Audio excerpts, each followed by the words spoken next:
Welcome to the Hospitality Podcast. Where's the lamb sauce? Come on, man. I just need a...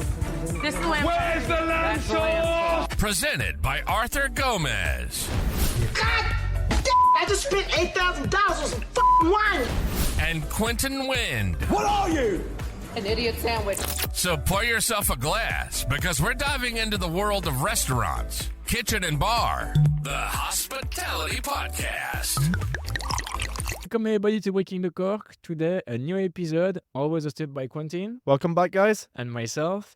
And today with us, we have a special guest. He's the bar manager of the Spy Bar at the Raffles Hotel. Welcome, Sotiris. Hi guys, thanks for having me. Yeah, pleasure. How are you doing? You alright? Very good, very good. Episode number 8. The lucky eight. Exactly. Basically, today we're gonna start, as always, with your background. You're a bar manager, professional of the bar. When did you start? So I started in the bar industry, I would say from 2016 officially. Okay. I used to be a lifeguard before, and there were some consultants coming at the bar and doing the trainings for the teams. That's where I really loved the bar because they went behind the bar. They were very disciplined. They wanted certain things to be happening in a certain way.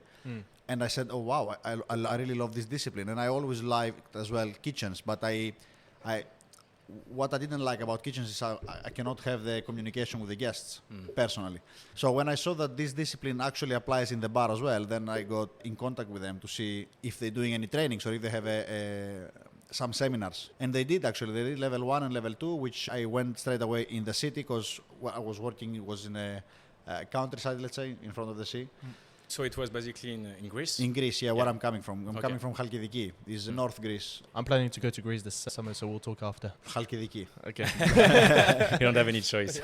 So yeah, then I went to do some courses there, and then I went to get my first bartending job. I was working in an all-inclusive 5-star hotel. As you can imagine, I was very slow. The drinks were not in the greatest state. We are very clumsy when you're beginning.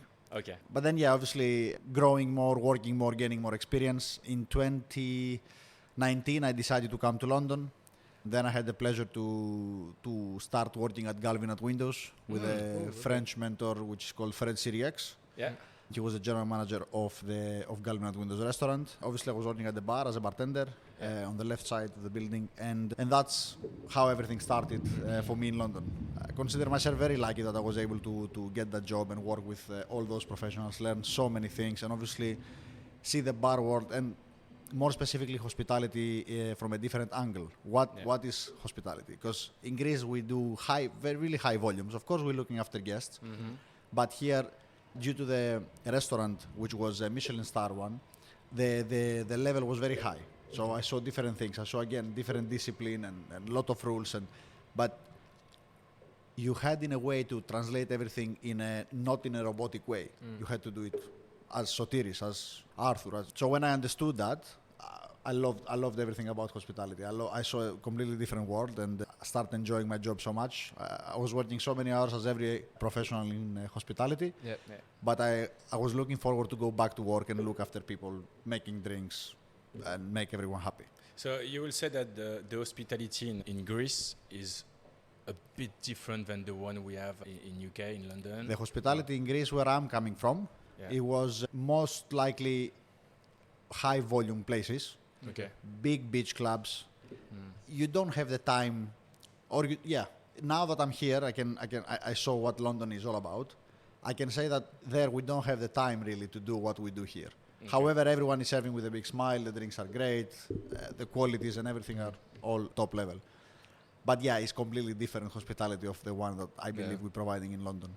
If I consider the seasonal jobs that we mainly had there. Yeah, it's different mindsets anyway. So you're in Greece, the beach, the sun. Yeah. Whereas here, London, it's a bit more the busy and the buzz. Completely different. So, yeah. But nice. I think also maybe the type of customers you have.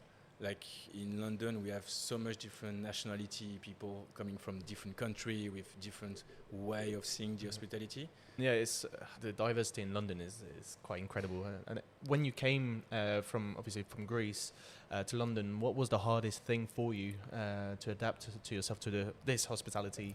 So the hardest thing had to do with my team, to be honest, with the team that I was actually part of.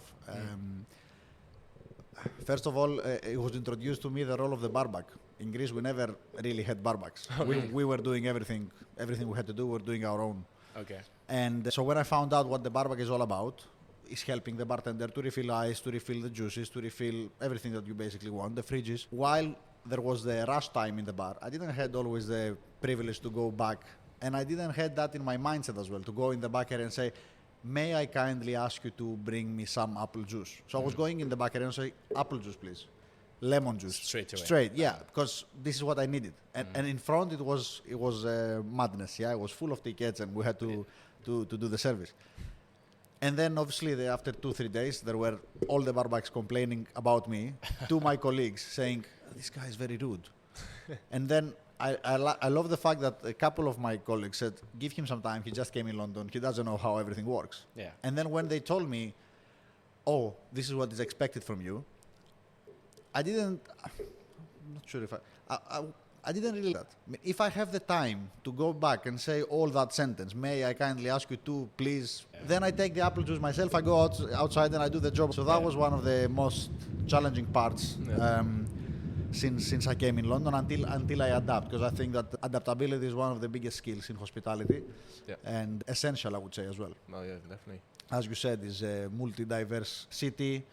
People from all over the world are here. Every part of the world has its own way of doing things. So while we're in London, we have to adapt. Because if I do my way from Greece and someone does his way from France and someone does his way from Spain, then I think that we lost the game. Yeah.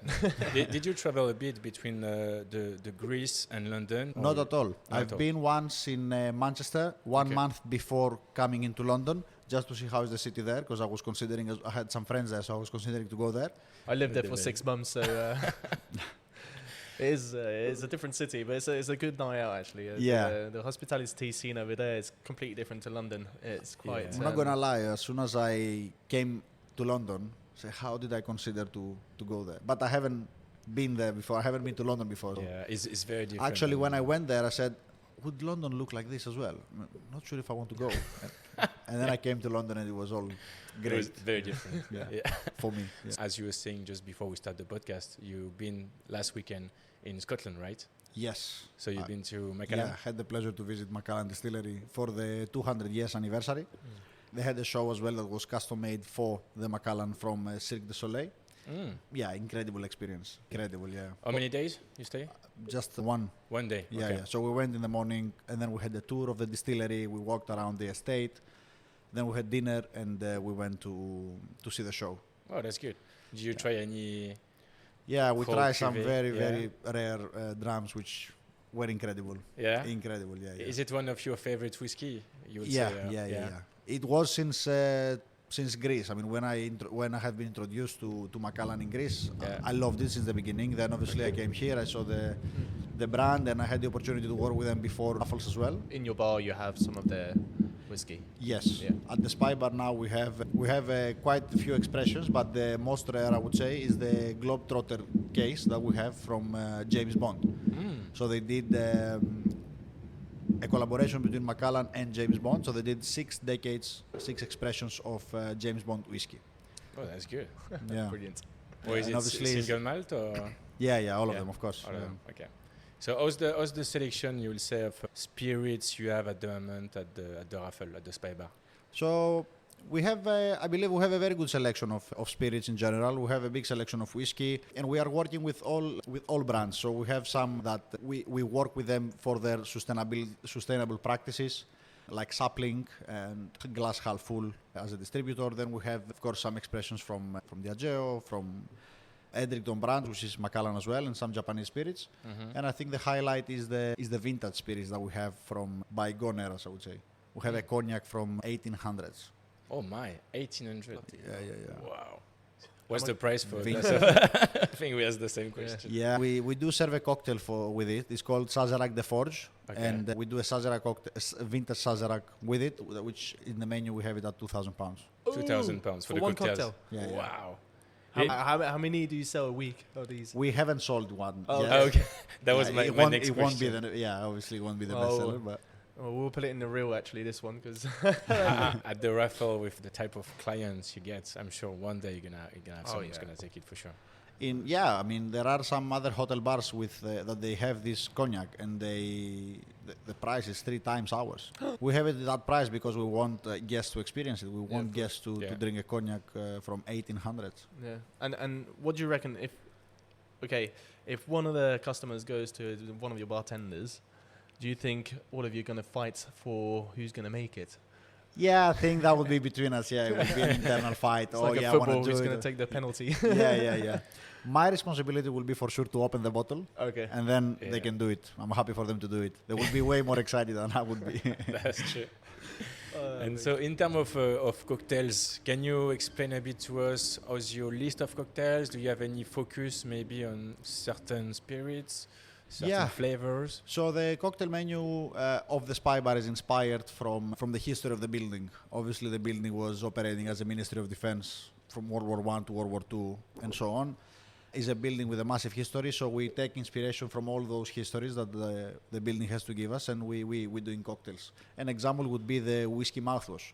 Winston Churchill was consuming before 12 lunchtime 2 whiskey sodas, so we take 2 Johnny Walker actually with soda. Okay. So we take inspiration from that highball, and we're doing it our own way. Of course, we are using innovative techniques and machines such as centrifuge and rotary evaporator to distill and extract flavors.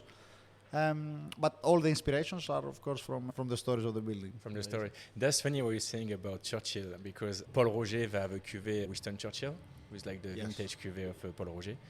And I heard that he was consuming every morning, apparently as well, a pint of champagne. No. He was fan of champagne. Champagne, so, cognac, whiskey. That means before noon, it's a pint of champagne and 2 whiskey. No, it's nice. Okay, so really, focus on the classic spirits. How's your list? Pretty long, or you mentioned like quite a short list? We have 16 cocktails in the list. 3 out of those 16 can be served as well as alcohol-free version. And of course, our highlight cocktail is the signature Vesper, which has been created when our lovely agent Bond said 3 parts of gin, 1 part of vodka, and half part of quina lillet. The Vesper. Shaken, not stirred. Okay. So this is the iconic drink now as well for our bar. A bit elevated. We've been original to the recipe, of course, and to the way that it's created, because we were very confident that there would be so many guests coming inside the Spy Bar and would say, "Oh yeah, shaken, not stirred," and they were ordering straight away our signature Vesper. So the recipe for us is the number 3 gin. Yeah. We're doing it with a distillate of honey. The idea behind this was that everyone is using honey as a sweet part, to sweeten cordials. And so we said, what if we distill the honey and we actually take all the flavors of the honey in a dry way? We distilled the honey and came out very, very, very nice for us. And then we have the vermouth, which is cooked with some British herbs, such as elderflower and fennel pollen. And we're using as well some quassia bark to bring back the original bitterness of the quina lillet, which from, I think, if I'm not mistaken, from 1970s is not anymore in the market. Does mean you have a big prep for all the cocktail, most of the cocktail? Yeah. Majority of our cocktails have at least 2 preps. That's the minimum. Any chance you can explain to the listeners what exactly you're doing for the prep? How many times you do the prep? Who's doing the prep exactly in your team? The ideal goal will be to have a person that will be the head of preps to do all the preps, because there are quite a lot. Considering we have 16 cocktails, 2 preps per cocktail, we're talking about 32 preps. And with the volumes that we do, you need someone to be there and do preps always. So the preps involving equipment, different equipment that we have in the lab. We have a designated area that we do all the preps, as we call it the lab. And we have the privilege to have really everything we need. It will be a playground for a passionate bartender to be there and experiment. From the rotary evaporator, which is a modernized distilling machine, to the centrifuge, then to sous vide, vacuum, carbonation system. We have everything that we really do. What we really like to do is to use fresh ingredients. So we get fresh herbs, fresh fruits, and then we are processing depending on what we want to achieve. Okay. So for example, the apples. If we take the apples, then we juice them, we get the water out of it, and the apples, because they contain quite a lot. If we just filter it through a coffee filter, we get the clear, clarified apple juice, apple water, the way you want to call it. And then we rectifying this with acids and sugars depending on what we want to do. Then as you have this, potentially we could add some water and carbonate the whole thing, so then you come up with a green apple soda. and so on. So depending on what we want to achieve, we're using the ingredients, fresh ingredients Amazing. to get to the level that we want, yeah. And how many, so you said you do quite a lot of cocktails. On your busiest nights, how many cocktails do you think you make? More than 250. 250 per night. Yeah, Wow. even more, yeah. So what's the vibe at the Spy Bar? Is it more like a hidden gem, a festive bar? Yeah, or- the Spy Bar is definitely a hidden gem. Yeah. It's hidden within the depths of the old war office. As soon as you are coming in the last floor of the original building, which is the basement one, B1, it's just another door. So as soon as you come down and you see the doors, we have the meeting rooms there and some storages, but all the doors, including the one of the Spy Bar, is just another door, just a brown door. So you don't know that is there. Okay. Is it the original door or no? They didn't. No. Obviously, yeah. The only original at the moment down there is the ceiling and the brick walls, which we have maintained as it used to be back in the days. Yeah. So that brings a lot of intrigue. As soon as you're coming down, you say, where do I go now? Is this a bunker or where do I go now? And then in the corner is hidden the Spy Bar. It has very low lighting. Yeah. From 5 to 8, I would say the music is a bit more blues, more jazzy, more dark and soft and nice. From 8 onwards, we want people to vibe, because in the end of the day, people are going in bars to have fun, to enjoy their night, enjoy the drinks, of course, but have a vibey place with nice music. So it's a bit more funky, a bit more pop, a bit more electric blues, I would say. Okay. But then it's made very nice. So inside is... I'm not going to tell you the color of the brick wall. You should come and you will see We will it. definitely But come. there is a very nice brick wall, lots of spotlights in random places that creates that sort of intrigue and mystery. Then behind the back bar is hiding something as well that is just incredible. It's the wow effect. As soon as you enter the venue, is the wow effect. I'm looking forward to go, I actually. like that. Yeah. To be fair, I can't wait to try the cocktail and to see the place. It looks like so interesting to be like in the Raffles with this huge luxury hotel, and you're looking for a bar with no Instagram account, with no communication. As you told us before the podcast, you can't take any pictures in your bar. Yeah, we have a no camera policy, so we want people to come at the bar and experience it themselves. It belongs to the speakeasy category bars. It's a proper speakeasy because you cannot find it if you don't know how to get there. We use actually some stickers to cover the cameras of the guests as soon as they enter. Oh, really? Yeah. We can see that as soon as we put the stickers in the phone cameras, they are coming inside. They don't really care to take a picture of the drink or of the bar. They just leave the phone and they start talking to each other. Yeah. Which I know it sounds usual, but it's not actually that much it's not. today. Yeah, people As soon as you go in a cocktail bar, the first thing you do is to take a video of the vibe and then what an incredible drink. I take a picture of the drink and that's it. Yeah. But yeah, you cannot see anything. You cannot see the menu. You cannot see the drinks. And obviously now, like you just mentioned that the cameras, obviously there's a sticker, so you can't take videos or pictures. Did you have any like staff party where actually it went a bit wild because obviously you can't take any pictures? There's no recording. Has that happened? Not yet. I'm not sure what the future is hiding, but no, we haven't had a staff party at the Spy Bar that things went wild. And When you're talking about staff party, you mean staff party for the No. staff of the Sorry, Spy yeah. Bar? Not your staff party, as in the company could reserve. No. So far, no. events. Okay. They are respecting the policy. Yeah. Okay. That's a good question actually. Can you book the whole bar for a night or Yeah, for an event? yeah, 100%. From Tuesday to Saturday, which we are open 100%. Sunday, Monday, depending on the occasion and the budget. We were talking just before we started, and you mentioned that all the staff members get Sunday and Monday off, so it's closed, which is That's obviously- actually very cool. Yeah. But I feel like now it's very common in the hospitality scene to have the Sunday, Monday off. Yeah, it depends on the business and your location and all that. Yeah. Yeah, Sometimes obviously if you're one a of those. bakery and you close on Sunday. Yeah.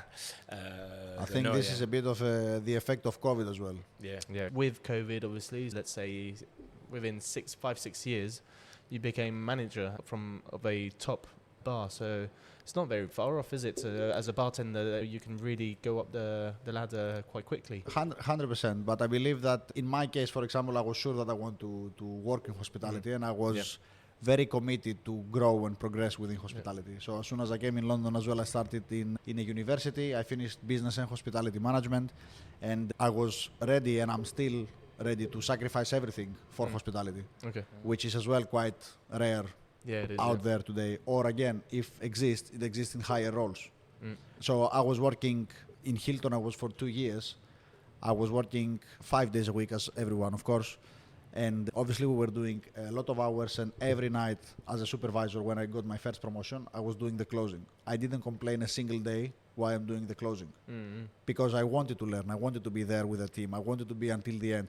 Obviously, I sacrificed things, and I'm very lucky. I'm happy to say that my partner has supported me a lot until today. That in Hilton, because she has a morning job. Okay. In Hilton, I was working from 3 until 3 in the night, and we couldn't see each other whatsoever. Yeah. And obviously, hospitality, you don't take, back in then at least, you were not taking Saturday, Sunday off. Maybe one Sunday, but is it enough? But she knew that, she supported me, and I'm very happy for this. But I think that today, this as well is rare. Yeah, no, completely. Is your partner part of the hospitality scene as well? Or No. not at all? If it was, it would be easier, Yeah, it I would would be say. easier, for Yeah. sure. To come back to your point, I believe that everyone can do it in 5 or 6 years or 4 years potentially, become a manager. But I think that he has to sacrifice a lot, and he has to work very, very hard to get there. Yeah. I think it's not only hospitality, to be honest. I think in all kind of job, that's the way of working. And the more you work, obviously, the more you work, better you're gonna get, and the furthest you're gonna get. But it doesn't come easy. It doesn't. Yeah. It doesn't drop from the sky, as we say. And at the same time, you need some luck. Yeah, Luck is a very important factor. Yeah. But It's not just hard work. Do you believe in luck? That's a question I like to ask. I think, people. I think from business perspective, you need to have some luck. I also believe that you're not sitting in a chair and then someone is knocking your back and you're done. You have to chase your luck, as we say in Greece. Yeah. So if you work hard and you chase your luck, then for sure you will get there. I like to say you need to provoke it. Yeah, Provoke it, exactly. yeah. Yeah.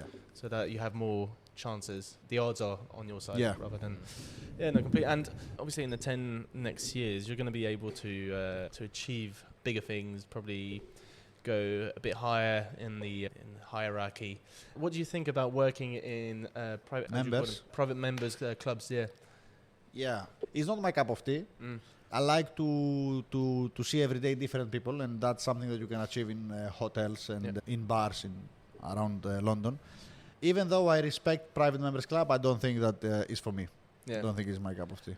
I've got a couple of friends who worked in those, and the things they told me, oh my god. I'm sure their experiences that they have to share are quite unique. Yeah. I was very shocked by what they told me, and it doesn't sound like the best place to work. And like you say, it's serving the same people, and it's people with a lot of money. I guess you can have obviously the very nice ones, but you've got also the ones that are very Demanding, let's say. Demanding, exactly. My sister's boyfriend, he stopped working one of them because of one experience, and it was the owner of the club who came down to eat, and came with his friends and his 2 dogs, and ordered food for him and obviously for his dogs. When he received the docket, he knew that, because he always comes with his dog, so he knew that he was going to cook those really expensive steaks. I think it was ribeye or something like that. It was quite expensive. So he cooked and served it as usual, and obviously the dogs get it served on a proper, probably £50 plate. And the waiter goes, and 2 minutes later the waiter comes back with the plate, and he said, the owner just shouted at me that the meat wasn't cut in small pieces. It was too big for the dogs. So he had to take it back and cut every single piece. There are some demands which are, I think, above hospitality. You always have demanding clients. Oh, yeah, whatever no, of is course. the place. Yeah, I don't think you need to be in very luxury venue. No, of course. To have this kind, but obviously in a venue like private members club, you can have some crazy demand. Yeah, makes no, sense. it definitely is. But have you had any experience where you had a customer that was very demanding? Yeah, I did have. In 2017, I was working in a 5-star luxury hotel in Greece, and 90% of our clientele were coming from Russia. Now, that being said, Russian guests, at least the ones that I was serving in the hotel, they were very, very demanding, but very rewarding at the same time. As soon as you were meeting his expectations, then he was the greatest guy you ever met. At that level, that's acceptable. Yeah. So yeah, the crazy story is that he was making us running up and down for every single thing. Obviously, when we had those sort of guests, then we were making sure that only one person is in charge for that table or that umbrella, if you want, by the beach or wherever he was sitting by the restaurant. Yeah, he was making us run like chickens all day long. But then before he was going, he was going at every department. He was taking everyone, all the team outside of the bar, putting us in a line and giving £100 to €100 tips to everyone, saying thank you so much. This is something that you don't quite often see, because there are guests that they are complaining for potentially getting something complimentary, an extra night or a glass of champagne. But there were guests that were demanding because this is the way they like it, because they expect that from a 5-star luxury hotel in Greece back then. But then they are there as well to tell you, thank you so much for looking after me. Everything was perfect. They appreciate the service. Makes sense. Do you in Greece, do you have like a service charge, or the tips is not included in the service? No, not at all. Unfortunately, I believe they will start implementing soon a discretionary 10%, but that's not there yet. If they give you cash tips, then... Okay. What do you think the reaction is going to be from the Greek people when they implement it? I think depends on the venues that they will implement it. Yeah. In smaller cities, I think they should not, because they might lose business. Yeah. If it's not part of the culture, it in makes France, sense. if they implement it in France, cars are burning in the streets. 2 weeks ago, I was in Prague, in Czech, and they do have the same. They yeah? do have a 10% service charge. Yeah, obviously, if you want, you place it. It's not straight away in the bill, but then they ask you as well as soon as they come. Yeah. And obviously, coming from, allow me to say, from a culture of London, that we pay service charge of 15% everywhere, and they are asking me, should I include the 10%? Automatically, I would say yes, unless something was very, very wrong in the food or in the service. But I'm surprised that actually, now that you said, I was in Paris a month before with my family, and I didn't spot any service charge, which was... Yeah, but that only got worse since the at least for the UK, they've implemented, so you have to, by law, the company has to declare the tips, so for tax purposes. So, but in UK, you always used to have the service charge, no? But you always had a service charge. But back, I think before COVID, I think 2018, the tips weren't taxed. Yeah, you're right. Yeah. And now any cash needs to be declared, and that obviously changes the whole game, because you're taxing 20% on the service, which is completely ridiculous. But there you go. They still whereas before the company could take a cut. Yeah. And I heard some companies, they took 70% for themselves, and it's stories where you hear the owner say, why should I not take a cut? It's my restaurant. This law is really good in terms of it's your employee, your waiters, your bartenders, your sommelier who's working on the floor, so gaining these tips.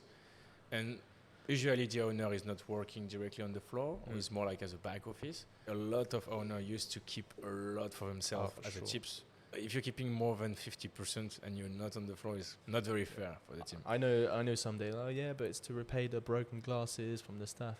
Yeah. If you had young people right now who would like to have your journey, the journey you've had, what would you recommend them in terms of advice that you can give? Find the right business, be committed, prepared for everything, and resilient. Okay. I think hospitality is one of the hardest jobs. It requires to have a lot of skills that you only earn while you are working hard. Certain, for example, anticipation or perception, there are things that you cannot develop by reading a book. You have to be in action to experience it and find out the right way to take action. To take action the next time, let's say. Yeah. But you need to be really resilient and very, very hard work. Very hard work. I think is one of the... I don't understand as well why it's not considered a high-skilled job, right? Yeah. For the bike seats, you mean? Yeah. I think it's one of the jobs that requires so many skills that you need to have at the same time, multitasking and making people happy at all levels. And I would encourage him to go into hospitality, because I think that it's one of the most beautiful jobs you can do. You make people happy. We are getting pleasure because we make people happy. It's a job that you can apply your creativity. I know not everyone is creative, but even if you are not creative, you can be creative enough in your service. You can express yourself, Exactly, express yourself and make others happy. Yeah. You get to know people, you get to travel a lot, you get to meet different people from different cultures, engage with them, and every day you can become wiser. Every day you're learning something. So yeah, I think it's an incredible job, and I would highly encourage everyone to go and work in hospitality, even though it's very hard again, and you need to be very, very patient and resilient. Yeah. If you really want to involve and, like you said, travel, meet people, and learn new stuff. That's for me. That's one of the biggest plus in hospitality is meeting the variety of people. You never know who you're going to serve. So, Yeah. and that person can open doors for you, and it could be huge doors, or it can just be the very nice person having nice conversation that you're going to talk to once a month because he comes once a month. Yeah. But the opportunities as well that you can have. But yeah, Meeting every day new people is a new opportunity to achieve something or to get somewhere. It's incredible. And there are so many bartenders today that they were working at the bar serving people. They were doing what they love doing, which is looking after guests. And then these people today are, let's say, they're investors. They open restaurants and bars and hotels and I don't know what for them to run because they saw their passion. Yeah. Completely. So there are jobs that they have different opportunities, but in hospitality you face it every day. Yeah. Every day you are in service is a great opportunity. Did you get that? Someone that came and approached you and say, you know what, I love how you work. I love how you are. I'd like to open a bar with you. Yeah, So you had. it's happening. Yeah, because you do every day what you love doing. Yeah. Yeah. It's just to understand that what you do is all about the guest and is all about hospitality. It's all about how you're making people feel. As they were saying in my first job, very, very wisely, a great cocktail or a great dish cannot save a bad service, but a terrible food or cocktail can be saved by a phenomenal hospitality. Right? 100% true. Yeah. Is there one person today you will say a big thank you from the trade, from the hospitality? There is one, yes. Yeah. That is called Gilles Louis. Is a gentleman that currently he's an F&B manager in a hotel outside of London, closer to Reading. And he was the assistant general manager at Galvin at Windows, and I consider him my mentor. Jill, big up. That's nice. We have a little surprise. It's a Quentin surprise actually, but we're gonna try something quite new. Yeah, I hope. If Quentin you want to pour the drinks. So. Wanted to explain? I can pour the drinks if you want. I'm not going to actually explain too much, but if you want, I don't know if Jensen's Gin. Mm-hmm. Oh, so you do know them. They are literally just 2 arches down to us, our neighbour, and they come quite often to have a coffee here. And we just discussed on how we could actually do a collab. We're going to make you try something and see whether or not you can taste it. And we've done that with who did we do that? Florian. Oh yeah, Florian. Tell me what you think. Is this Just by the nose. has nothing to do with the gin? It's just the bottle, or is It is gin-based something? It is gin-based something. Yeah. Okay. Yeah. Yeah, we did the experience with Florian Thiraud, Yeah. who used to be the head of mixology at the Peninsula, who is now in US, in the States. Another one that went to the US. There you Yeah, go. that's true. Yeah. Florian. Yeah. Okay. This is tasty. Mm. It reminds me a lot of salted caramel. Yeah. You know those caramels? Those. Does it contain? I think it has something buttery, Scotch. How you call that? Butterscotch. I get a lot of butterscotch flavors. Yeah. Very silky texture. Very nice. I'll give you a little clue. We're a bakery. Bravo. It's relative to the venue. Mahleb. No. It's a product that we do. We're a French bakery. What is croissant? There you go. This is It's macerated, right? So it's left for. So it's a croissant that has been overcooked, and then left into gin for 7 days. It's 10 days for the second batch. 10 days, and obviously filtered after. So all these flavors are coming just from the Yeah. without any process, any No. macerate only. Just leave it there. And Exactly. Yeah. Wow. Yeah. Yeah. Salted butter is the first thing that it came. So There you go. Yeah. And it's quite on point, to be honest, because it's literally that's what you get. It's interesting, yeah. Yeah, it's something. Nice. Yeah, and it's something we wanted to do to develop here and reconstruct our products. So like a pain au chocolat, obviously we would mix it with chocolate liqueur and maybe other stuff. And we wanted to replicate maybe an almond croissant or a pain au raisin. Yeah. And just reconstruct into a cocktail. Nice. Yeah. Well done, huh? Oh, I think I didn't do much. I just provided a croissant. But it's quite interesting, isn't it? But if the croissant was not good, then that wouldn't be good either. Thank you. I think we're gonna finish with this nice one. Yeah, exactly. But thank you very much, Sotiris. My Thank you pleasure. very much for your time. It was a really good time today. It went quick. Do you have maybe a last word? Last word is to see you at the Spy Bar and Yeah. encourage more people to work in hospitality. Exactly. That's gonna be That's our the job. last words. Thank you very much. My pleasure. Thank you very much. guys. Thanks for Thank you, having me. guys. See you soon. Bye bye. The Hospitality Podcast.